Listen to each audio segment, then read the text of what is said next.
There's only one gesture to describe this show and this crowd.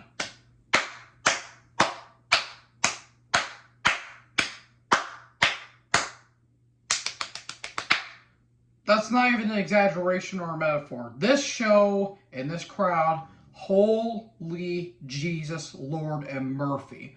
What's going on, guys? Boss Up a 6 here, Dictionary video, and today, or tonight, I'm here to do my Backlash 2023 review. And wow, typically I would do this maybe the day after, but the show did end about a half hour ago, and wow, absolutely wow. This show, from the beginning to even less so the ending, was absolutely spectacular. And while this show wasn't perfect, it certainly was really damn good. And I'm sorry if I'm doing this. I'm really hot in my room right now, so I'm sweating like a stuffed pig. But this was a phenomenal show with some dips, obviously, because there were some critiques I have with the show. But all in all, this was a damn good show. This Puerto Rican crowd was craving for this show, and they were electric throughout the entire night. And, well, let's get into it, shall we? I do want to talk about briefly, they only did one backstage segment with Bad Bunny, and, well, a little known individual, Rey Mysterio, showed up there, and a little known Puerto Rican individual by the name of Savio Vega, of all people. Good to see Savio. I thought it was Conan for a hot minute, because I'm like, who the hell is that? But no, it was Savio Vega, and I wonder what he's going to be doing later tonight. Probably nothing special, but yeah, it was really good to see Savio. Got a really big pop from the crowd, and I'll talk about these guys a little bit later, but I do want to address that really quick. We get to the opening match, which was the Raw Women's Championship match between Bianca Belair and Io Sky. I want to go on record and say this is one of the best opening matches that the WWE has done. And I want to say a few months, because a few months ago, I forgot what opening match it was. It was really damn good. This is one of the best women's matches besides Bianca, besides Rhea and Charlotte.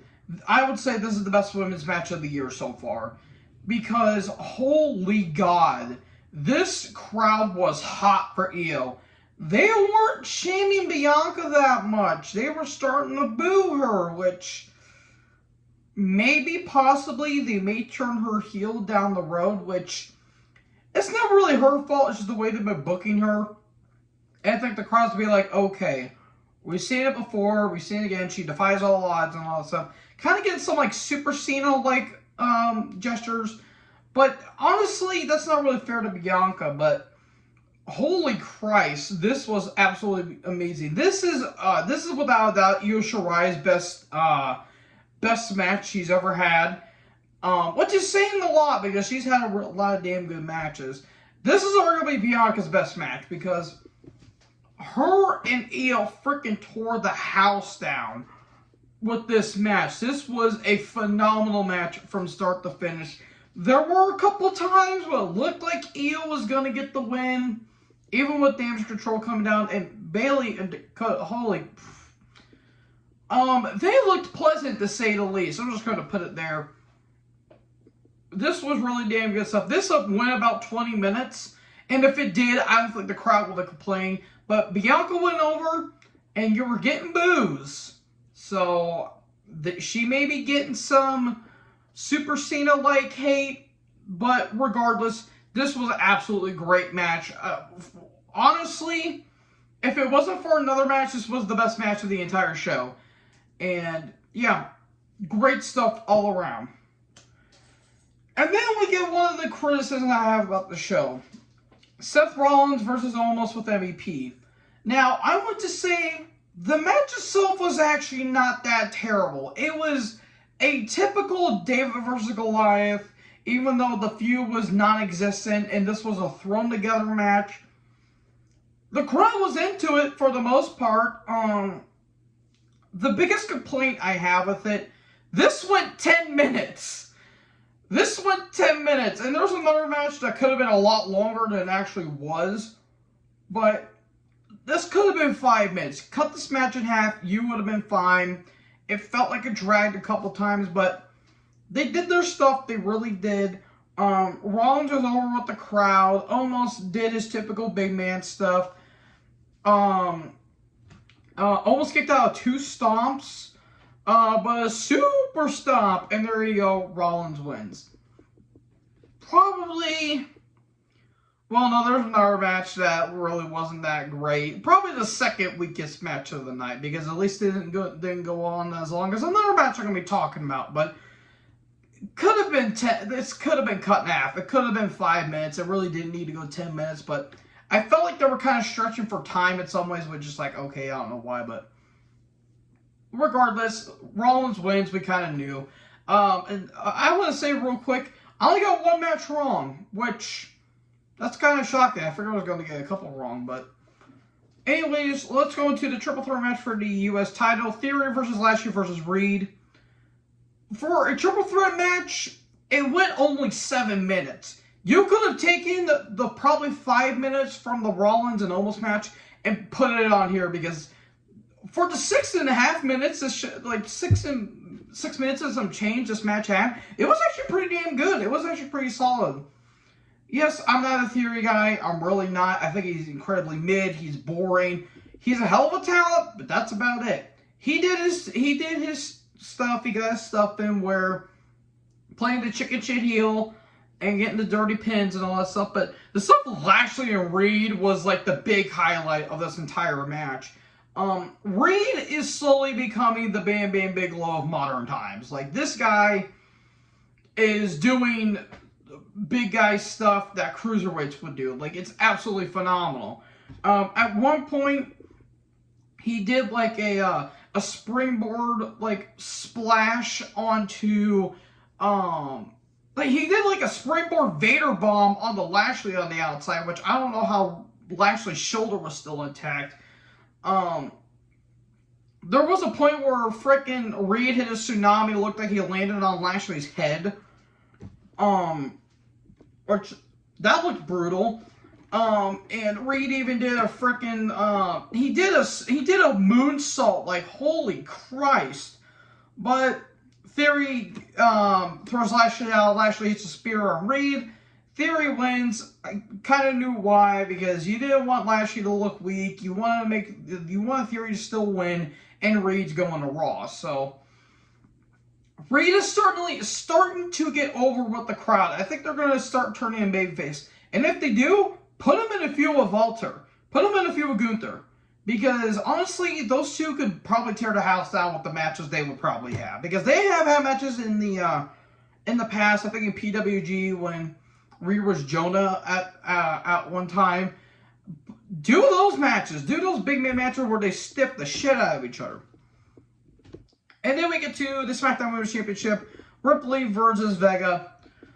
Rhea looked great in her entrance. Vega, though, hot damn. Really good stuff. Emotion-wise, this is the most emotional match of the entire show, because the look on Vega's face, full-on tears.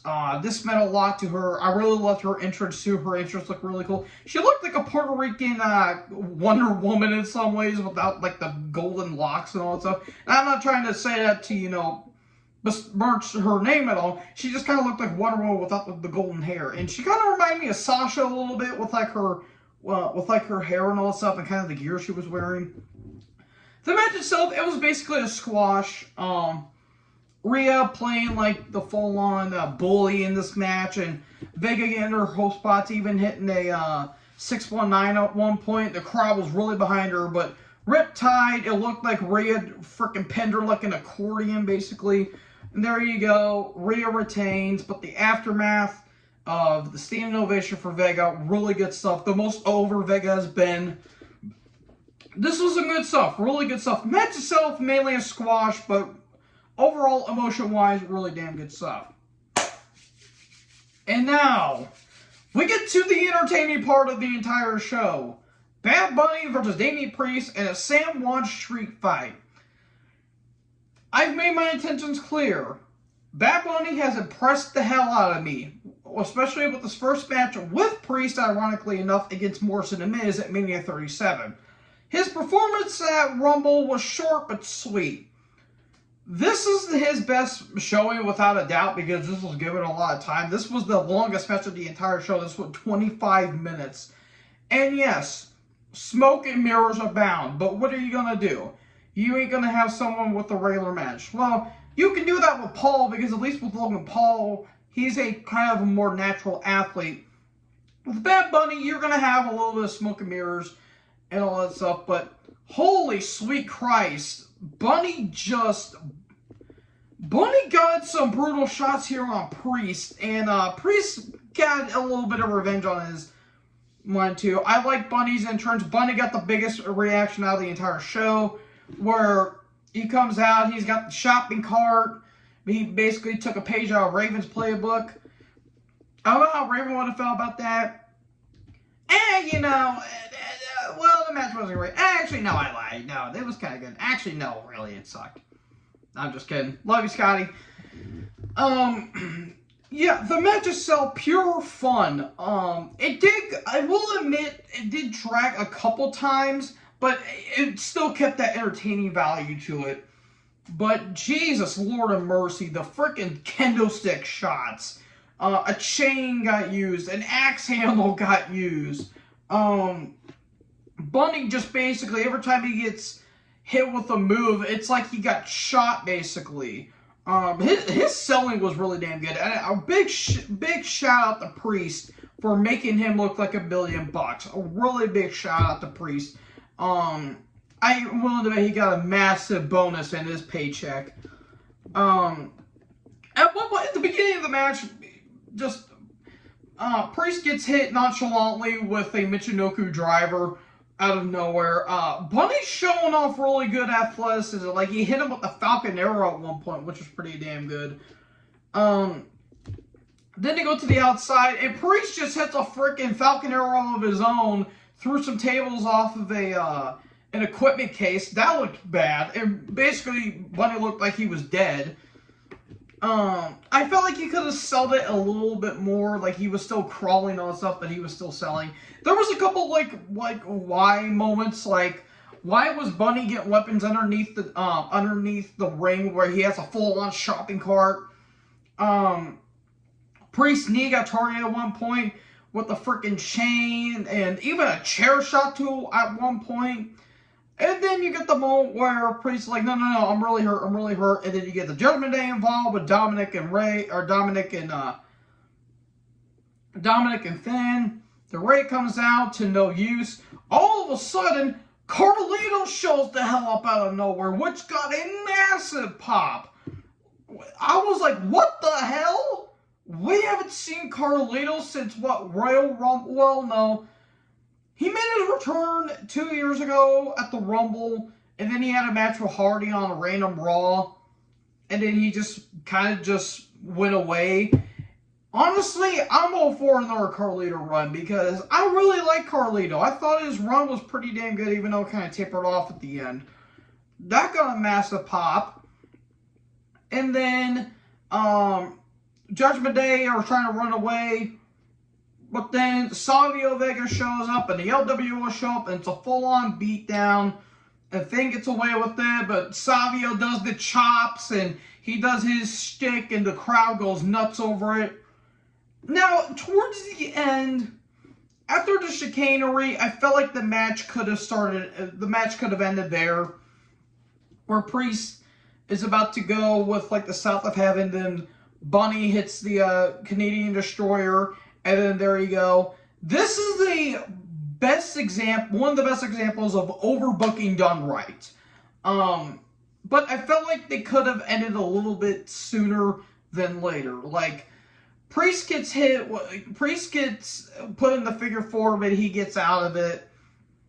And they kick out of a couple more things, but eventually a Bunny Destroyer, there you go, Bad Bunny wins. He is basically done afterwards. I don't blame him. Really damn good stuff. All I could say is this. This was absolutely phenomenal. I would say one of the best matches one of the most entertaining matches, I would say, that WWE has done in a while. I wouldn't say in a long time, but in a while. This was really damn good stuff. Lots of fun. Priest looked like he was having a blast, and it looked like Bunny was having fun.